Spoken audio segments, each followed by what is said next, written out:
Ud! Gå ud med jer! Gå ud! Pokker da også.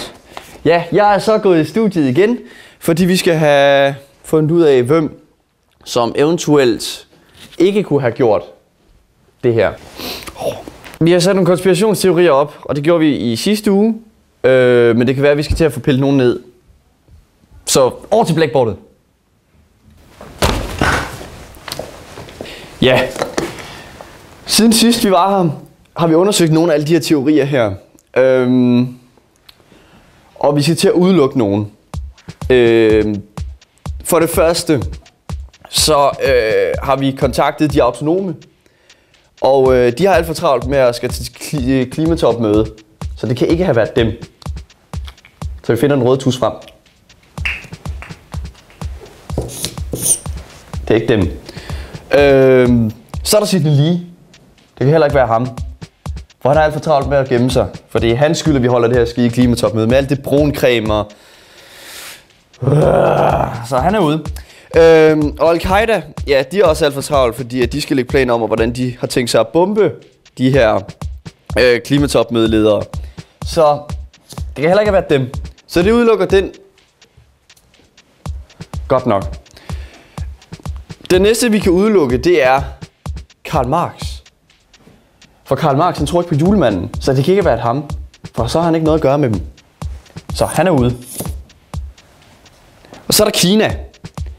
Så Kina er den lidt, fordi de vil gerne købe den lille havfrue, og det har de brugt alle deres kræfter på. Men vi prøver lige at ringe til dem.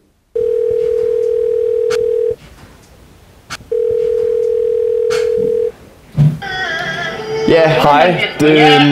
Vi ringer her fra Danmark af at høre, om I stadig var interesseret i at købe en lille havfrue.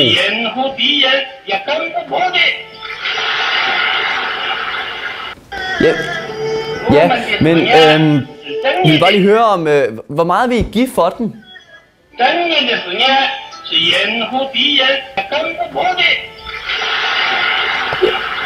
Ja, okay, ja, farvel. Den næste på listen er Kim Jong-il. Og han kan da ikke have gjort det. Det kunne han ikke. Prøv at se det smil. Prøv at se det lille smil, han har der. Kim Jong-il er en sweetheart. Han kunne ikke have gjort det. Så han er også ude. For hans land, det udleder ingen CO2. Så det bringer os tilbage til 3 konspirationsteorier. Med 2 i mente.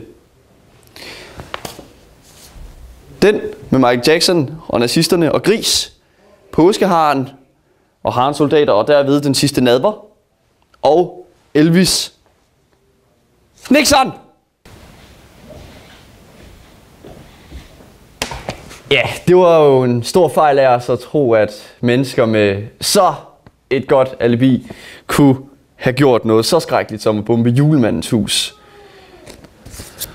Men i hvert fald, det kunne være, at vi lige skulle tage og finde en mand på gaden, så lige... Hej. Må vi ikke lige stille ham spørgsmål? Nej, ikke nu igen.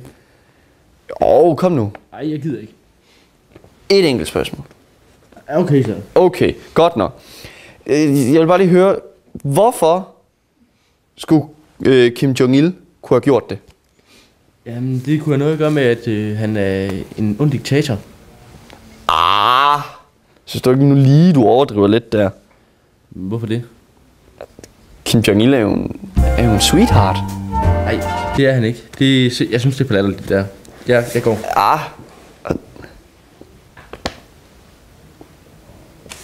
Tak for... Vi tager den lige en gang til.